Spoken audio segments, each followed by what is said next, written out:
Bonjour, bonjour famille, sœurs, frères, amis et tout. C'est The Queen of Sheba. Vous savez, d'abord que Dieu vous bénisse. Abonnez-vous, faites un petit commentaire juste pour m'encourager. Sur ma chaîne, j'ai décidé d'être limpide. Je ne veux pas venir là maquiller les choses juste parce que... non, je veux vraiment dire la vérité. Je ne veux pas tourner autour du pot. J'ai tellement de choses à partager avec vous. Famille, ce qu'on appelle mariage là. Si tu n'as pas le cardio spirituel, en plus de ça, le cardio physique, il ne faut pas essayer. Le mariage. Quand par exemple, on dit le fer aiguise le fer. On dit bien le fer, hein.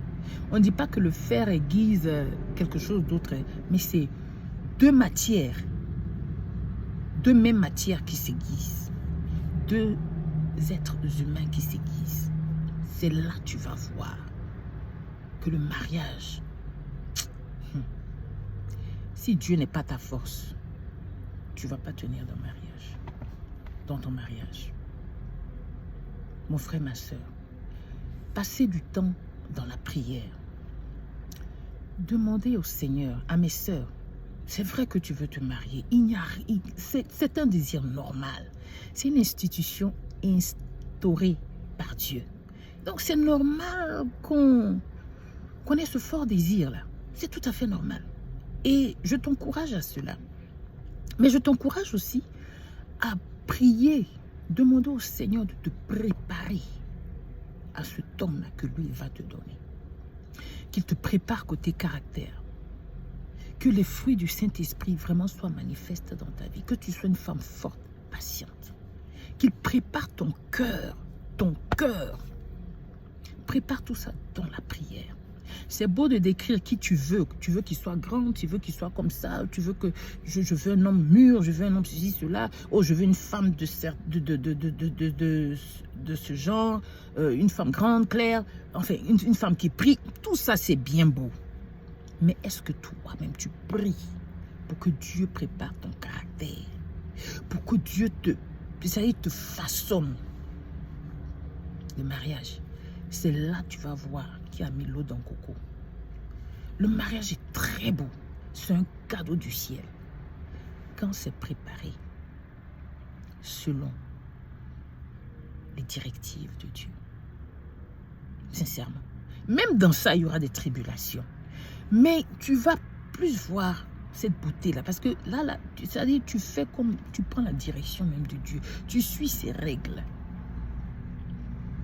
Mais quand tu as faussé un peu là, en toute chose, il y a les conséquences. En toute chose, il y a les conséquences.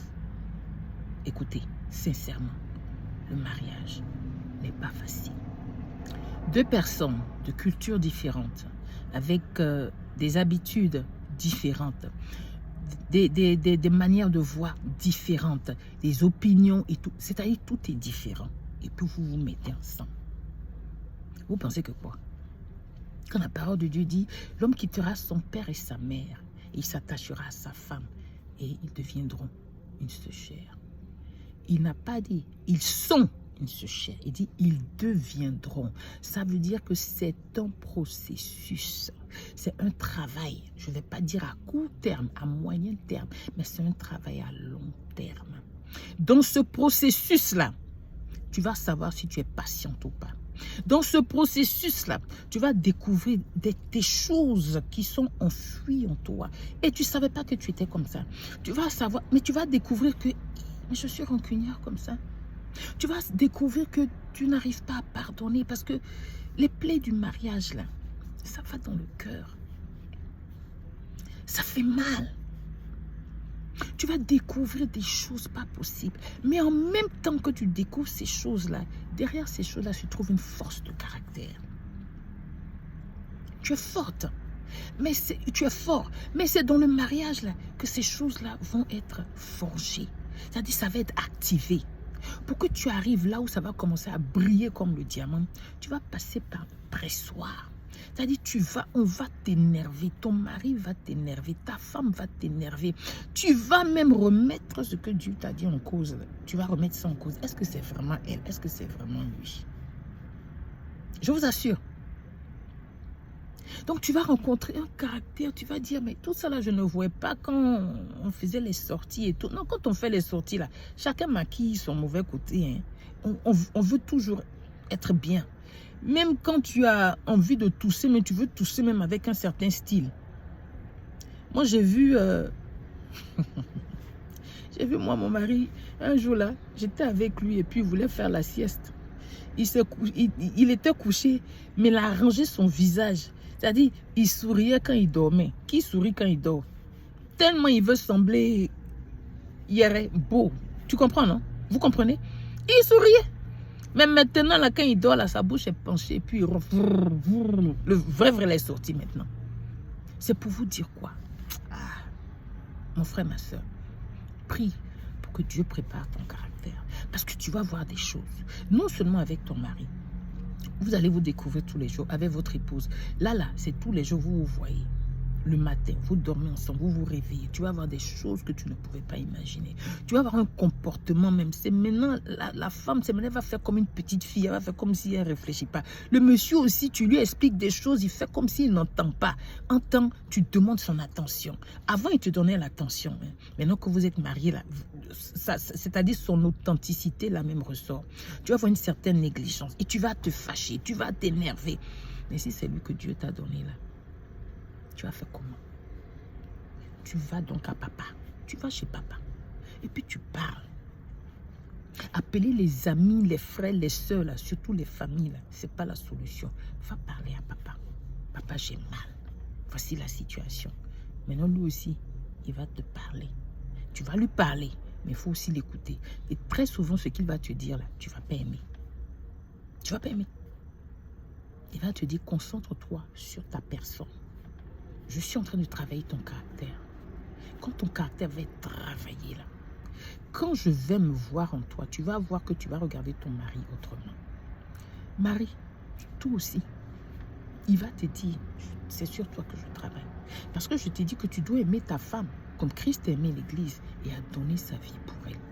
Est-ce que tu aimes ta femme au point où tu peux donner ta vie pour elle? La femme même que Dieu t'a donnée là même, est-ce que tu lui dis même qu'elle est belle? Surtout vous, mes frères africains, là, vous êtes très avares dans les compliments. Est-ce que tu dis à ta femme qu'elle est belle? Est-ce que tu lui dis même merci? Est-ce que tu l'apprécies? Dieu dit, nous a créé à son image. Donc tout ce que Dieu aime là, on aime. Marie, toi aussi tu aimes ça. Est-ce que femme, tu dis à ton mari qu'il est beau? Tu dis à ton mari qu'il est spécial. Est-ce que tu fais la talakou de ton mari? Est-ce que vous faites des atalakou? Quelquefois, même la même personne fait atalakou jusqu'à elle ne reçoit pas d'atalakou, elle est découragée. Ça, je ne peux pas te mentir. Ça arrive. Mais il faut te charger de force, de patience. C'est dans le mariage là que tu vas voir le caractère. Regarde ce que Jésus a supporté. Il a supporté nos caprices, nos mensonges, nos tricheries, nos adultères. Il est resté dans ça. Il nous a aimés. Il dit, je vais mourir pour celle-là. Je vais mourir pour celui-là. Il dit, Marie, c'est comme ça que tu dois aimer ta femme. Non, toi, maman, aime ta femme. Et comment tu vas le faire si tu n'aimes pas d'abord Dieu? Si tu n'es pas passionné pour Dieu, tu vas aimer ta femme parce que tu aimes le Seigneur. Tu vas respecter ton mari parce que tu respectes Dieu. Le mariage n'est pas facile. Tu as dit, moi, là, je regarde jusqu'à... J'ai dit, Dieu, tu es sûr que c'est toi? Et puis, j'ai une paix. Il me dit, oui, c'est ton mari. Hein. Reste là et laisse-moi travailler sur ta personne. Parce que moi aussi, quand j'ai raison, là, je veux parler. Je veux qu'il écoute. Mais ce n'est pas toujours qu'il faut parler. Quelquefois, même, tu te tais. Je suis en train d'apprendre. Hein.